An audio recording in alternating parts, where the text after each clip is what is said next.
시청자 여러분 안녕하십니까? VOA 뉴스입니다. 존 볼튼 백악관 국가안보보좌관이 북한의 1년 내 비핵화는 김정은 위원장의 약속이라고 거듭 밝혔습니다.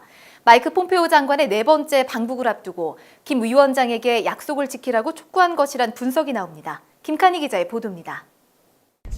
존 볼튼 백악관 국가안보보좌관은 북한 김정은 위원장이 1년 내 비핵화를 약속했다고 거듭 밝혔습니다. 한국 문재인 대통령이 받은 약속이라는 것입니다.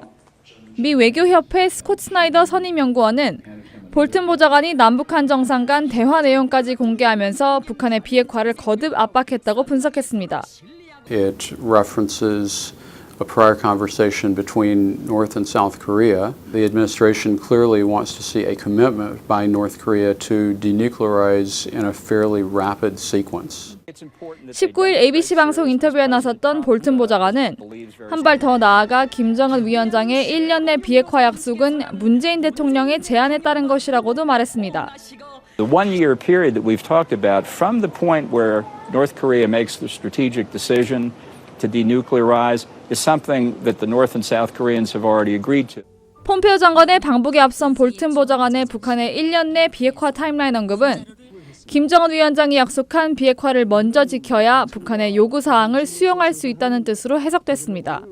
That's very important for the U.S. because the North Koreans are asking the United States to take a lot of steps, including effective normalization of relations between U.S. and North Korea, a declaration of the end of war.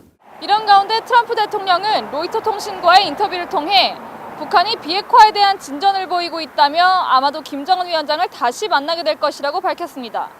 VOA 뉴스 김칸희입니다.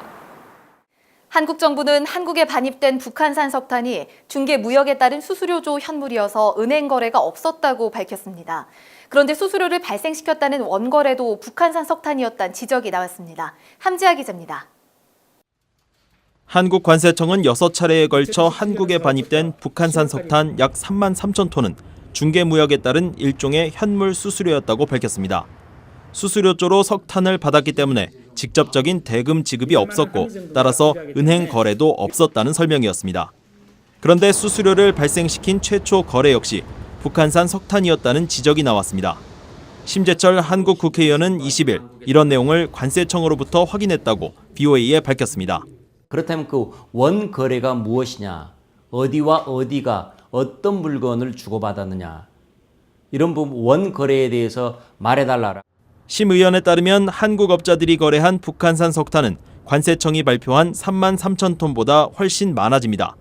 또 특정 국가와 직접 거래됐다는 것을 의미합니다. 문제는 북한산 석탄이 원 거래 품목이더라도 여전히 세부적인 내용이 공개되지 않았다는 사실입니다. 관세청은 원 거래분에 대한 양과 금액, 또 북한산 석탄이 거래된 제3국이 어떤 나라인지 등을 밝히지 않았습니다. 한국 정부의 수사 발표가 있었지만 의혹은 여전히 해소되지 않고 있습니다. 한국 정부의 추가 발표를 통해 의문점들이 풀릴지 주목됩니다. 서울에서 VOA 뉴스 함지아입니다. 영국과 일본이 북한 선박의 석유류 등 수입 금지 물품 환적 행위를 합동 감시한다고 일본 언론이 보도했습니다. 양국 정부는 영국 해군 호위함 아가이로의 일본 방문에 맞춰 오는 11월부터 연말까지 태평양 등 공해상에서 벌일 대북 합동 감시 일정을 조율 중이라고 일본 요미우리 신문이 보도했습니다. 영국 군함이 북한의 불법 환적 단속에 나서는 것은 올해 서덜랜드, 엘비언호에 이어 3번째입니다. 김정은 북한 국무위원장이 다음 달 러시아 블라디보스토크에서 열리는 동반경제 포럼에 참석하지 않을 것으로 보인다고 러시아 크렘린궁이 밝혔습니다. 크렘린궁 대변인은 현지 언론 인터뷰에서 남북 정상회담이 동반경제 포럼과 같은 시기에 열린다는 보도를 접했다면서 김 위원장이 다른 시기에 러시아를 방문하는 방안이 검토되고 있다고 말했습니다. 남북 이산 가족들이 북한 금강산 호텔에서 첫날 단체 상봉을 통해 68년 만에 만남을 이뤘습니다. 금강산에 도착한 한국 측 이산 가족 89명과 동반 가족 197명은 북한 측 가족 185명과 단체 상봉을 통해 서로 안부를 확인하며 눈물을 흘리기도 했습니다. 이산 가족들은 둘째 날인 21일 개별 상봉 등 사흘 동안 모두 6차례 11시간의 만남이 예정돼 있습니다. VOA 뉴스 마칩니다. 시청해주신 여러분 고맙습니다.